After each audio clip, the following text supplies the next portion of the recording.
The chisel doesn't look like much. Small, worn, a thumb's imprint polished into the steel from decades of use. The file blank sits clamped to a low bench, teeth already marching across half its surface, shimmering faintly in the dust light of the workshop, and the old file cutter leans in close, not with force, not with noise, but with a kind of patience that feels almost stubborn. He lifts the chisel, not high, not dramatically, just enough to feel the steel. He doesn't swing it. He taps once. That tap, that fraction of movement, decides everything. The angle of the wrist, the lean of the tooth, the micro adjustment that will make the file bite or slip uselessly across steel 10 years from now. Most people don't understand that. They look at a file and think it's just a piece of rough metal, industrial scrap, replaceable. But a real file is a landscape of thousands of tiny decisions, each struck into existence by hand, one by one. And every one of those decisions used to be made in workshops like this, passed down through families, generation to generation, like a secret code written in steel. The workshop smells of coal, iron, and oil. Floorboards are scarred from knees pressed to the wood over decades. Each blank has been annealed first, softened, ready to receive the teeth. Later it will be hardened again, but this stage, this is the human touch. Industrial origins hidden in delicate, repetitive labor. Hand tool mastery lived here, quietly, persistently, in the rhythm of a wrist, the feel of a metal blank. Files aren't cut randomly. Each tap raises a tooth, a tiny ridge angled forward. Spacing matters. Too close and the file clogs. Too far and it won't cut cleanly. Too shallow and it slips. Too deep and it might snap during hardening. You can't read this from a manual. You listen for it. The tone of the chisel, the slight vibration through the bench, the way steel responds to a wrist only trained by repetition. This was family craft. Fathers trained sons, sometimes daughters. Apprenticeships lasted years. The craft lived in muscle, in rhythm, in intuition. It was fragile, yes, because it could only survive if someone taught the next generation. And that's exactly what almost didn't happen.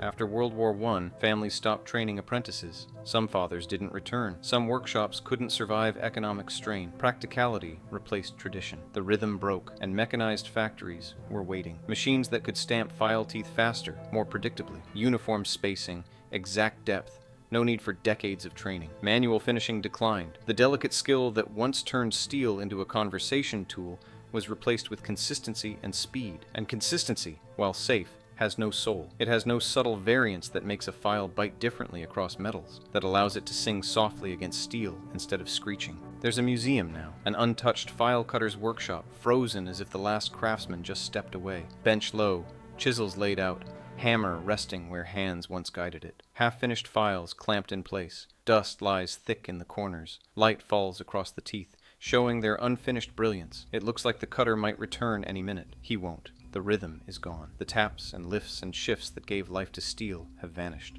Like smoke drifting from a fire nobody tends. And yet, the object itself, the file, still exists, but the way it was made almost disappeared. Industrial origins and hand tool mastery folded into family craft, erased quietly by time and war and the rise of mechanized production. The human skill didn't fail, it was just abandoned. And when that happens, the craft doesn't vanish in a crash. It fades, like frost retreating from the morning sun, leaving only traces that most people never notice. Sometimes, I wonder whether we lost more than a method of cutting teeth into steel. Maybe we lost the habit of paying attention to tiny, repetitive acts that don't look impressive but shape everything else. Because every machine, every modern tool, once depended on a file somewhere along the line, and every file once depended on a hand. That's the chain. Break it quietly enough, and no one hears the snap. The sound of the chisel tapping against steel is deceptively quiet. It doesn't scream. It doesn't demand attention. But a skilled file cutter hears everything in that tap. The shift in pitch, the tiny resistance under the edge, the way the metal flexes under repeated strikes. It all speaks. It's a language that lives in muscle memory, in the subtle intuition built from decades of repetition. Each tap is a conversation between hand and steel, and the file learns to respond like an obedient student. Families once lived by this rhythm. Apprenticeships started early, sometimes at 10 or 12 years old. The first week was mostly observation, kneeling at the bench, feeling the heat of the steel, smelling the mix of oil and metal and fire that clung to every surface. Then the first taps, tentative, awkward, fingers bruised, wrists sore, mistakes made and silently corrected. That was how industrial skill and hand tool mastery were taught, slowly, meticulously, without shortcuts. The craft was intimate. A file cutter didn't just shape metal, He shaped attention itself. He learned to notice the slightest deviation in the metal's surface, a shift in angle, a variation in resistance. One misplaced tap could ruin hours of work. One missed rhythm could create a file that would never bite properly, or worse, break during hardening. It was a delicate balance between patience and pressure, intuition and repetition. After World War I, that delicate balance began to unravel. Families who had been the backbone of file cutting stopped training apprentices. The reasons weren't dramatic. Economic pressures, loss of family members, the lure of factory wages, but the effect was fatal. The knowledge didn't vanish in a day. It lingered like embers in a cold hearth, fading slowly. Mechanized factories offered speed and reliability. Machines stamped teeth with consistent spacing. No taps, no rhythm, no listening required. The files produced were perfect on paper, but they lacked subtlety, the micro variations that made hand-cut files feel alive in the hand. The difference is like a hand-carved wooden table versus one milled from a sheet of plywood. Both are functional, both serve a purpose, but one has a character that the other can't replicate. The old workshops didn't die violently. They shrank quietly, one bench at a time, windows boarded, tools stored, apprentices redirected to factory work. The rhythm of tap, lift, shift, the half-beat pause between strikes that was the soul of the craft was lost. Today, the files we hold in our hands are silent heirs of a conversation no one remembers. In the preserved workshop at the museum, you can see the ghost of that conversation. The bench is scarred with decades of knees and elbows. The chisels are polished from use, their edges curved to a human hand. Half-finished files sit in clamps, waiting for touches that will never come. Dust coats the surfaces, but the memory of movement is still palpable, like heat lingering in stone long after the fire has gone out. And it makes you wonder how much of the world around us is built on the ghost of vanished skill. How many objects we take for granted were once shaped by hands that listened, felt, corrected, and taught. That quiet discipline doesn't leave a trace in history books, but it leaves a resonance in the things themselves, a subtle imprint of care and attention. Hand tool mastery wasn't just about efficiency. It was about presence. It trained people to notice details most of us wouldn't even recognize. Every tap taught patience. Every tooth cut by hand taught responsibility. And every file carried the mark of human attention. Imperceptible to the eye, undeniable to the hand. Mechanized production didn't just replace manual labor. It replaced the need for that presence. It removed the half-beat pause, the quiet listening, the intuition honed over years. And once families stopped training apprentices, the chain of knowledge was broken. The craft didn't die in a dramatic collapse. It faded, like mist over a meadow at dawn, dissolving into the air until it's gone entirely. And the saddest part is this. We still use files every day. We still depend on them, but most of us will never know the conversation they were once part of, or the hands that taught them how to bite. That knowledge, once so tactile and alive, now exists only in a preserved workshop, frozen in time, waiting silently for someone who might never come. The rhythm of the old workshop wasn't loud. It wasn't meant to be. Tap, lift, shift, repeat. That's all it took, but anyone standing there long enough could feel it, deep in their bones. The air itself seemed charged with focus. The faint smell of oil, iron, and sweat clung to the walls. Every surface hummed with the memory of precise motion. It was a language you could feel before you could hear it. The apprentices learned by watching first, then by doing. Mistakes weren't scolded, they were felt. There was no shortcut. Every blow mattered. Every moment demanded attention. Industrial origins of file cutting are often misunderstood. People assume it was all about efficiency, but the truth is different. Every file was a conversation between human and metal. You had to understand how the steel responded to heat, how it bent under pressure, how it held a tooth.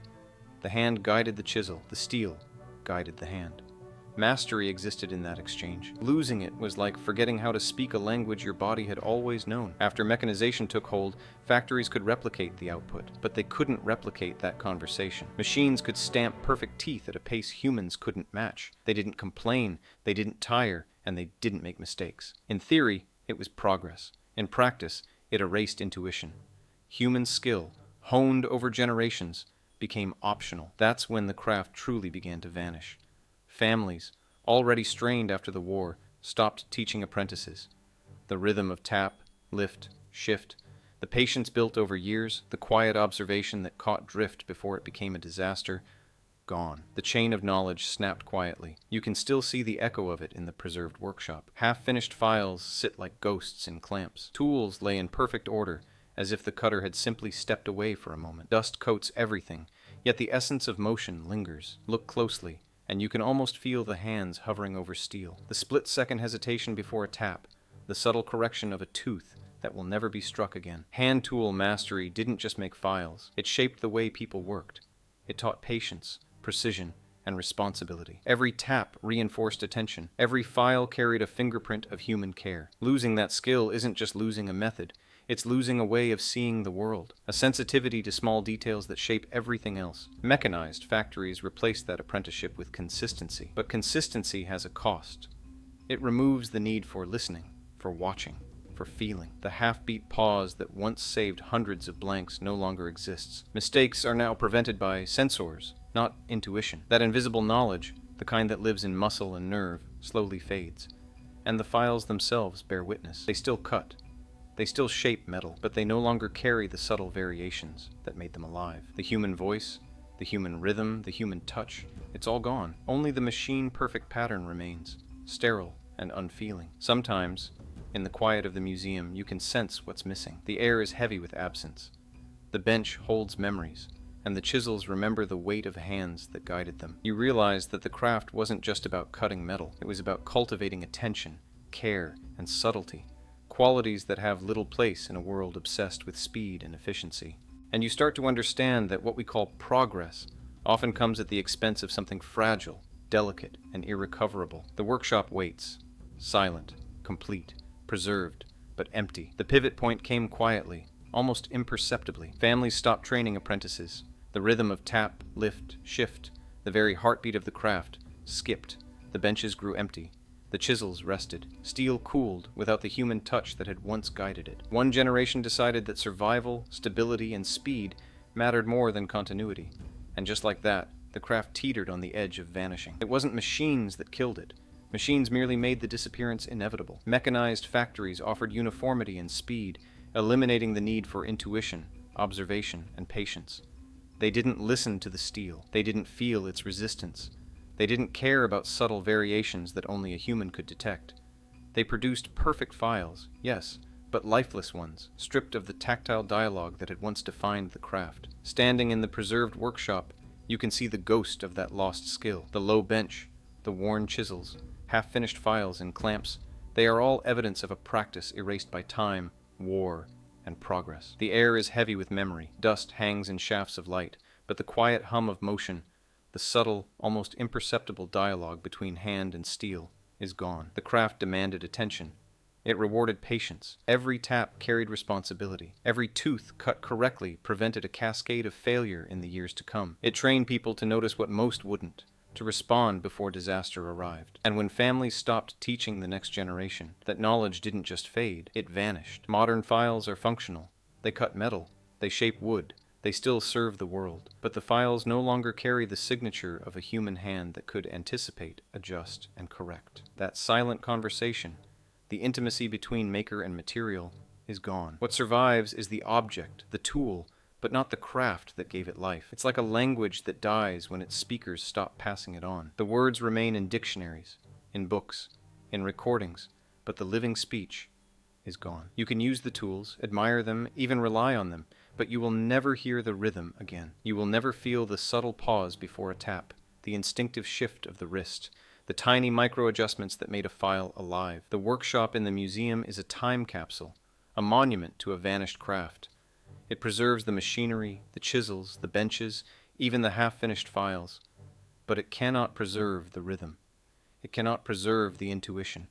It cannot preserve the generations of attention and care that once shaped every tooth in every file.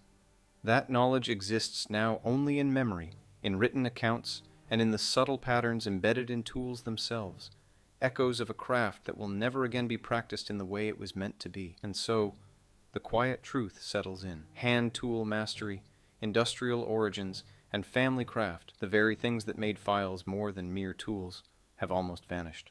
The rhythm, the intuition, the patience, the conversation between human and steel, they are gone like embers in a fire no one tends. The tools remain, silent witnesses, and the craft, once alive in every tap and lift, is lost forever.